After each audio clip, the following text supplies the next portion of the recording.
Good morning, students. I hope you all are fine at your home. So, for the continuation of chapter 1, the last topic. Last time I have discussed with you the topic animal husbandry, and I also gave you some homework. These 3 questions I have given as a homework. Today, first I will discuss these questions with you. My first question was, if wheat is sown in Kharif season, what would happen? Discuss. हमें ये बताना है कि अगर हम wheat मतलब गेहूं की फसल को अगर हम खरीफ सीजन में उगा देंगे तो क्या होगा. तो ये मैंने पहला क्वेश्चन आपसे पूछा था. ठीक है, तो देखिए जैसे कि हमें पता है कि जो वीट है वो कौन सी क्रॉप होती है, रबी क्रॉप होती है. रबी मीन्स विंटर सीजन में जो ग्रो करती है. जब तो विंटर सीजन में जो ग्रो करती है रबी क्रॉप जो होती है उन्हें वाटर का अमाउंट जो होता है कम चाहिए. They require less amount of water for growth. But in kharif season there's a plenty of water due to the rainy season, so they need more amount of water. जो खरीफ season में उगती है वो उनको ज़्यादा पानी चाहिए और जो रबी सीजन में उगती है उन्हें कम पानी चाहिए. तो अगर हम रबी सीजन वाली क्रॉप वीट को हम खरीफ सीजन में उगा देंगे तो एक्सेस ऑफ रेन की वजह से, बारिश के पानी की वजह से वो जो क्रॉप है वो खराब हो जाएगी, क्योंकि वीट की क्रॉप को इतना पानी नहीं चाहिए. हर प्लांट के लिए, हर क्रॉप के लिए अलग अलग रिक्वायरमेंट होती है. सबको पानी चाहिए, सनलाइट चाहिए, बट कितना अमाउंट में चाहिए ये सबकी अलग अलग रिक्वायरमेंट. क्योंकि सब प्लांट्स की जो क्वालिटी होती है, मतलब ग्रोथ जो होती है वो उसके लिए कुछ अलग अलग डिफरेंट न्यूट्रिएंट्स चाहिए होते हैं. तो वो डिपेंड करते हैं डिफरेंट कंडीशंस पे. So wheat crop require less water. If we grow in kharif season, due to excess of water the wheat crop will destroy. This is the correct answer of this question. Now next question is, explain how soil gets affected by continuation plantation of crop in a field. Yes, एक field है उसमें हम बार बार crop उगाए जा रहे हैं continuously, gap नहीं कर रहे, तो उससे क्या सॉइल की क्वालिटी पे फर्क पड़ेगा? यस, सॉइल की क्वालिटी पे क्या फर्क पड़ेगा? सॉइल की क्वालिटी है वो खराब हो जाएगी. सॉइल में से न्यूट्रिएंट्स जो है वो कम हो जाएंगे. हमें हर बार सॉइल को पहले रीप्लेनिश करना पड़ता है. ये वर्ड पहले था रीप्लेनिश मतलब जो न्यूट्रिएंट्स उस सॉइल में कम है उनको ऐड करना दोबारा जरूरी है. उसके लिए हमने क्या किया था, स्टार्टिंग में सॉइल को प्रिपेयर किया था, लेवल किया था, वो सब that is called replenishing of soil. तो दैट पार्ट, तो अगर हम सॉइल में कंटिन्यूएशन प्लांटेशन करते जाएंगे तो कंटिन्यूएशन प्लांटेशन की वजह से सारे न्यूट्रिएंट जो है वो प्लांट जो क्रॉप के हैं वो सॉइल के जो न्यूट्रिएंट्स है सभी वो डिस्ट्रॉय खत्म हो जाएंगे और फिर जो नेक्स्ट क्रॉप होगी उसकी ग्रोथ अच्छे से नहीं हो पाएगी. तो this is the correct answer of this question. Due to continuation plantation of crop the nutrients get destroyed from the soil and the quality of soil will decrease, खराब हो जाएगी, कम हो जाएगी. ठीक है, next one is third question. Why should farmer या why do farmers cover their nose and mouth while spraying pesticides on crop? अब मुझे पता है ये आंसर आप सबको आता हुआ, बहुत ईजी, हमने पहले भी डिस्कस किया था वाइल मेकिंग नोट्स कि हमें कि फार्मर्स कवर क्यों करना चाहिए. Because pesticide is a chemical which is harmful for human beings and also for other living organism. So अगर ये डायरेक्टली फार्मर्स के नोज के थ्रू या माउथ के थ्रू फार्मर्स की बॉडी में एंटर कर जाएगा, it will be harmful for farmers body. So this is the answer of this question.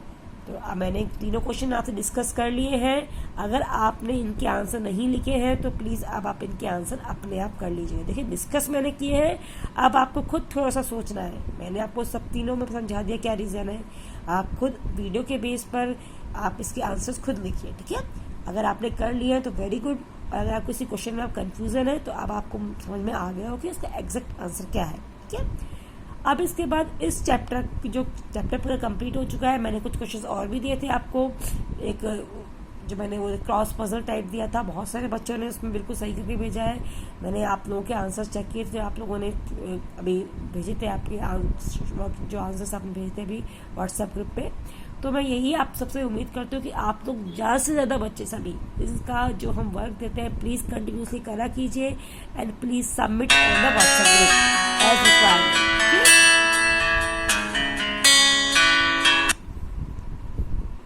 तो now I will start next chapter, but before starting the next chapter, एक और बात है कि इस चैप्टर के एंड में आपकी बुक में कुछ मैच द फॉलोइंग वाले क्वेश्चंस भी हैं, तो उन मैच द फॉलोइंग वाले क्वेश्चन की मैं आपको पिक आज शेयर करूंगी पीडीएफ के फॉर्म में, और वो आपको क्वेश्चंस अपने वो बहुत इजी क्वेश्चंस है, उसमें कुछ अगर आपके पास बुक है ऑलरेडी अवेलेबल तो अपनी बुक चैप्टर एंड में की दी हुई है मैच द फॉलोइंग क्वेश्चंस, और अगर आपके पास नहीं है तो मैं उस पर्टिकुलर पेज की पीडीएफ आपको जरूर शेयर करूंगी और आपको वो मैच द फॉलोइंग के आंसर्स अपनी इस नोटबुक में करने हैं, ठीक है।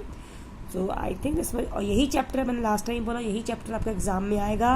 प्रिपेयर प्रॉपरली, ये नोट्स पढ़िए अच्छी तरीके से, क्वेश्चन इन्हीं नोट्स पे से ही पेपर आएगा जो भी आएगा, okay. So now will start the next chapter number 2। So your second chapter is chapter 2, microorganisms friend and foe. हो सकता है कि इसका नाम समथिंग ऐसा ही है, मुझे एक्जैक्टली नाम याद नहीं, पर शायद नाम ऐसा है, microorganism friend and foe. Friend मतलब फ्रेंड कौन से होते हैं, फ्रेंड कौन होते हैं, जो हमारे लिए हेल्पफुल होते हैं, जो हमारे फ्रेंड जो हमारे साथ रहते हैं, जिनके साथ हम रहना पसंद करते हैं।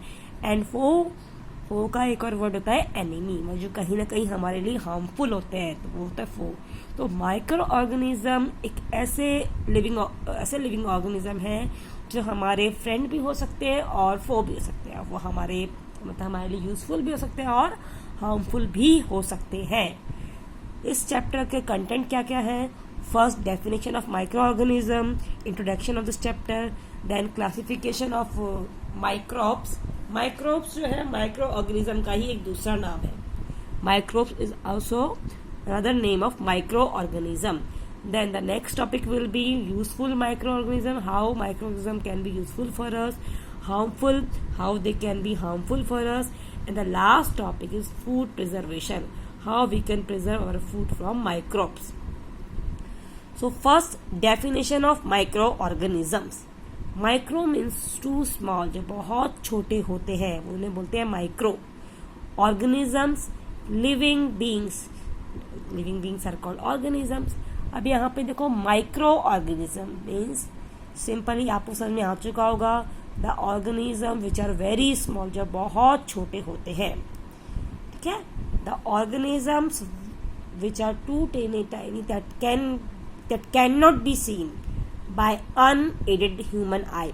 अनएडेड वर्ड का यहाँ पे मतलब ये है कि ह्यूमन आई पे हम कोई कुछ ऐसा डिवाइस लगाए ह्यूमन आई के आगे, हम मतलब अगर हम अपनी आंखों से देख सकते हैं, बट हम डायरेक्टली अपनी आंखों से इन माइक्रो ऑर्गेनिज्म को नहीं देख सकते। हमें कोई अपने आंखों के आगे कोई डिवाइस लगाना पड़ेगा, कोई एड लगाना पड़ेगा, for example like microscope.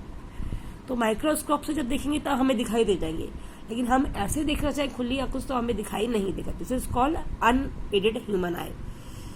They can only seen by using microscope. उनको सिर्फ और सिर्फ माइक्रोस्कोप की हेल्प से ही देखा जा सकता है।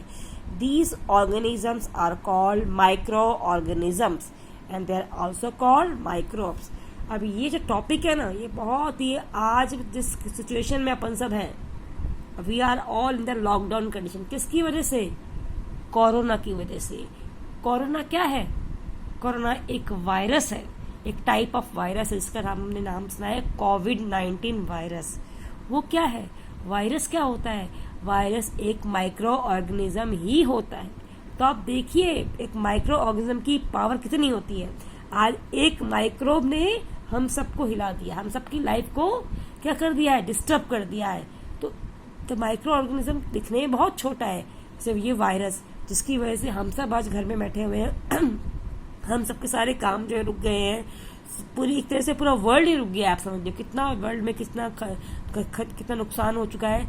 लेकिन क्या उस ऑर्गेनिज्म को किसने कभी देखा है? क्या हम इस वायरस को देख सकते हैं? क्या आपने देखा है? मैंने देखा है? नहीं, हम में से कोई भी इस वायरस को नहीं देख पा रहा, फिर भी ये हम सबके लिए हार्मफुल है। तो ये virus is a best example of microbe, इसलिए मैंने यहाँ पे यही एग्जाम्पल लिया है, कोविड-19 वायरस, जिसको आप कभी लाइफ में भुला नहीं सकोगे। ये एग्जाम्पल आपको हमेशा याद रहेगा। कभी आप बड़े भी हो जाओगे तो भी आप ये टाइम कभी भूल नहीं पाओगे। ये फर्स्ट टाइम ऐसा लाइफ में ऐसा हुआ है कि इस तरह की कंडीशन आई है कि एक माइक्रो ऑर्गेनिज्म की वजह से इस तरह की बीमारी फैल गई है कि हम सबको इतने लंबे टाइम तक लॉकडाउन कंडीशन में रहना पड़ रहा है। तो कोविड-19 virus is the best example which I can give here for this chapter. That's why I have introduced this name here. The next definition is microscope. Microscope is a device which is used to see the microorganism.